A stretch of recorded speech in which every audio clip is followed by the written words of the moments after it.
Hey, welcome to another MacChat. I'm Morgan Patterson. And I'm Sasha Marsh. Today, we're talking about something brand new on the Mac, a radio automation system from a company called TuneTracker Systems. You know, if you close your eyes and just picture a professional radio station, what do you see? Oh, I mean, probably a massive soundproofed room, right? Yeah. Double-paned glass everywhere. Exactly. You've got these towering racks of blinking hardware, a mixing board that looks like it belongs on a space shuttle, and just, tangled webs of heavy cables everywhere. Oh, and don't forget the giant PC tower humming loudly in the corner. Right. Generating enough heat to warm a small house. And that image, that sheer density of physical equipment, it's been the unquestioned reality of radio broadcasting for decades. Yeah, it really has. I mean, the barrier to entry in traditional broadcasting hasn't just been navigating the regulatory red tape to get a frequency. Right. It's been the massive physical infrastructure required just to push your audio out to a transmitter. And for almost half a century, the digital brains of that entire operation, the radio automation software, it's been almost entirely stuck in the PC realm. Like completely locked in. Completely. It was a very specific, heavily entrenched, and honestly, often very clunky Windows-dominated world.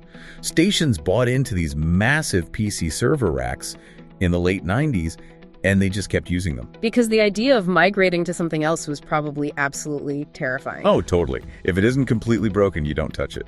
Which is exactly why today's deep dive is so fascinating. We have a stack of sources today, ranging from technical white papers and software documentation to historical overviews of broadcast tech, and even a handful of testimonials from actual station managers. It's a really great mix of materials. It is. And our mission today is to explore how a platform called the TuneTracker System is taking all those towering racks of legacy gear, all that heat and noise, and essentially replacing it with a single, elegant Mac. Yeah, it's wild. We are going to look at how they've taken the sheer complexity of a live broadcast and engineered it so that anyone listening to this, yes, you can turn a standard Mac into a full-fledged automated radio station.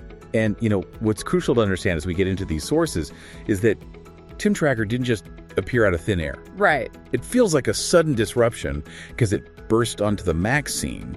But this is actually the natural evolution for a development team that's been building highly sophisticated radio automation systems for other platforms for 25 years. Wow, 25 years. So they have serious pedigree. Oh, absolutely. But they looked at the broader landscape and realized something astonishing.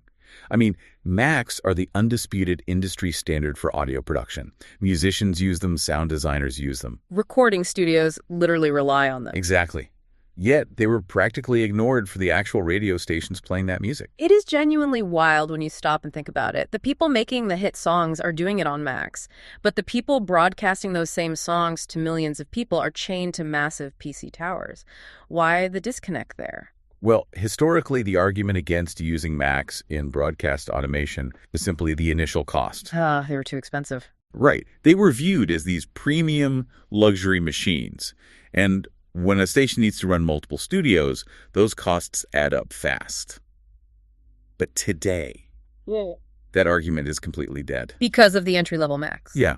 You can pick up a lightly used, super fast Mac Mini for maybe $400. That's nothing for a business expense. Exactly. Yeah. And when you combine that incredibly accessible hardware with the software we're looking at today, the entire paradigm shifts.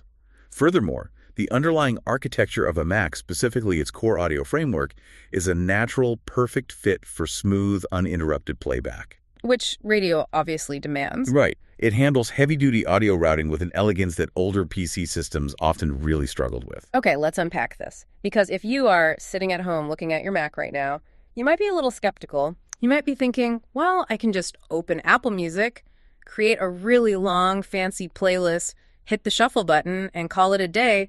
Boom, I'm a radio station. How does a true broadcast automation system actually differ from just hitting play on a music app? Like, is it just a playlist? Oh, not even close. What's fascinating here is the sheer level of absolute control and predictability required in a real broadcast. Because a playlist just plays a list of songs in order. Right, doesn't care what time it is. But a professional radio station is governed entirely by the clock. It is a living, breathing schedule. Like hitting the news at the top of the hour? Exactly. It has to hit the national news at exactly 00 minutes. It has to PlayStation IDs, local commercials, weather updates, and specific genres of music in a rigidly timed format. So how does TuneTracker do that? Well, to achieve that level of architectural precision on a Mac, TuneTracker relies on what the documentation essentially frames as the holy trinity of their software suite. Okay. That's AutoCast, Clockwork, and Librarian. Let's walk through those mechanisms because they are the core engine of this entire operation. Let's start with AutoCast. What is actually happening under the hood there? So AutoCast is the execution engine. It's the interface on the screen that is actually handling the live playback. Like the media player itself. Yeah, but it's not just hitting next on an audio file. It is constantly reading the schedule, pre-buffering the audio files, and executing highly complex mathematical crossfades. Oh, so that one song bleeds perfectly into a jingle. Exactly, and that jingle drops seamlessly into the next song. It ensures there's absolutely zero dead air. Which is the ultimate sin in radio, right? Oh, yeah. If your station goes silent for even 5 seconds, listeners change the dial. But AutoCast is just the player. It doesn't actually know what to play on its own. It's just following orders. Yeah. Which brings us to the second pillar, Clockwork. Precisely. Clockwork is the structural blueprint. Think of it as the master architect of your station's format. Okay. In radio, an hour of programming is essentially a pie chart.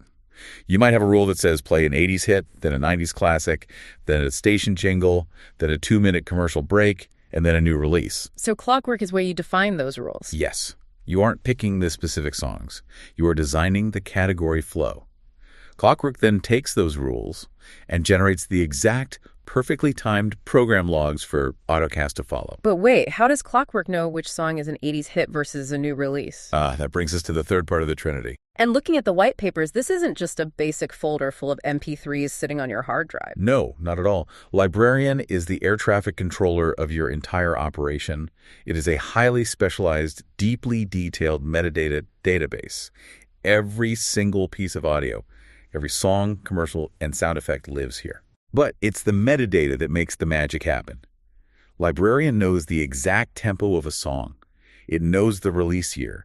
It knows the genre. Wow. And most importantly, it knows the exact duration of the instrumental intro before the vocals start. Oh, so that's how a DJ knows they have exactly 14 seconds to talk over the start of a song before the singer comes in. I always wondered how they time that so perfectly. Exactly. The system visually counts down that intro time for them on the screen. Librarian organizes the sheer chaos of a massive audio library so that when Clockwork needs to build that hourly pie chart, it can pull precisely the right track. With the right energy level. Exactly, at the right time, and hand it to AutoCast to play. So AutoCast, Clockwork, and Librarian. The execution, the blueprint, and the air traffic controller. You got it. Now here is where I was genuinely shocked while reading the sources. We just talked about how traditional setups required massive capital investment. Yeah, hundreds of thousands of dollars sometimes. Yeah. Right. But TuneTracker offers a tier called TuneTracker Basic. It requires a relatively modern Mac operating system. It includes this entire core engine we just discussed. And it's completely free. Yeah, $0. But honestly, as someone who downloads a lot of software, usually free in the broadcast world means it's a buggy trial version that crashes after 20 minutes. What's the catch here? Is this a toy? It's not a toy at all. It's a strategic statement to the industry. The only limitation on the free tier is a 500-track library limit. That's it. That's it. There's no time limit, no required subscription, no credit card needed to download it. It is the full professional-grade engine. 500 tracks. I mean, that actually seems like a lot if you're just starting out. It really is. For a hobbyist learning the ropes, a high school audio program, a small community startup, or even an internet broadcaster testing a new niche format, 500 tracks is plenty. Plenty to get a fully functioning, rigidly timed station on its feet. Exactly. By offering this, TuneTracker has effectively vaporized the barrier to entry. It allows you to build the architecture of your station, test your format clocks, and hear it output flawlessly without spending a single dime on software. You just need your Mac. Okay, so you build this beautiful, perfectly timed, completely automated studio inside your Mac Mini. But here's where it gets really interesting. Because the days of the local DJ sitting locked in a dark, soundproof booth for an 8-hour shift are largely a thing of the past. Oh, yeah. The industry has changed so much. Modern broadcasters are out at live community events, or they are syndicated hosts who live in entirely different states. How does a system anchored to a single Mac handle the highly scattered reality of modern media? Well, it handles it by completely rethinking the physical studio. They introduced a suite called TuneTracker Go, and the mechanism here is a fundamental shift in operations. How so? Instead of requiring you to install heavy proprietary client software on a bunch of remote laptops, TuneTracker Go operates entirely through web browser apps. So no complicated VPNs or software license keys for the remote team. None at all. The Mac back in your studio acts as the central hub. As long as your remote staff has a standard web browser on a laptop, a tablet, or even a smartphone, they can log in. And just interface directly with that core engine in real time. Exactly. Let's look at how that actually works in practice. The suite has a tool called Castaway. The sources describe it as an interface that mimics the feeling of sitting right in front of AutoCast. Right. Let's say you are doing a live remote broadcast from a local music festival. Okay. Historically, to achieve this, you needed expensive ISDN phone lines or incredibly complex point-to-point hardware gear to connect to the studio console. Which is a huge hassle. A massive hassle. Yeah. With Castaway, you literally just open Safari or Chrome on your laptop. The web app sends API commands directly to the Mac back at the station. Wow. You can fire off commercial breaks, skip songs, and trigger sound effects right from the festival grounds in real time, as if your hand was physically on the studio mouse. That is incredibly liberating. But what about hosts who aren't broadcasting live? A lot of radio today relies on voice tracking, right? Where a DJ records their talking segments in advance, and the software weaves them between the songs so it sounds live. Yeah, that's very common. How does this system handle that remotely? Through the Voice Tracker web app. This is where the decentralization really shines. You could have your morning show host living in an apartment in London, but broadcasting on a station physically located in New York. Okay, paint that picture for me. The host wakes up, logs into the Voice Tracker browser app, and the system shows them the exact playlist that Clockwork generated for that day. They hit record in their browser, talk about the upcoming song, and hit stop. And then what?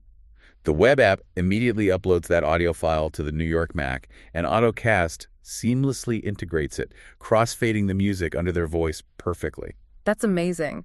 And reading through the features of Voice Tracker, there was one detail that I absolutely loved. It generates instant show prep notes. Yes, it's a brilliant workflow optimization. Right, because normally a host looks at the log, sees they have to introduce a track by, say, Fleetwood Mac, and then they're furiously Googling Wikipedia to find an interesting piece of trivia before they hit record. No, I've seen it 100 times. But here, the software scrapes the artist metadata and instantly hands the DJ background info and trivia right on their recording screen.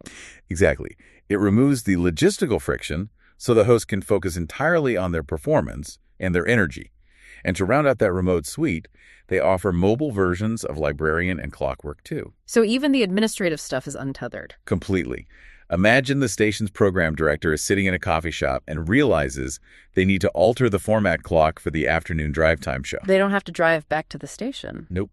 They open Clockwork Mobile on their phone, adjust the pie chart, and the Mac in the studio instantly updates its behavior. If we connect this to the bigger picture, what TuneTracker Go is actually doing is fundamentally decentralizing the concept of the radio station. Precisely.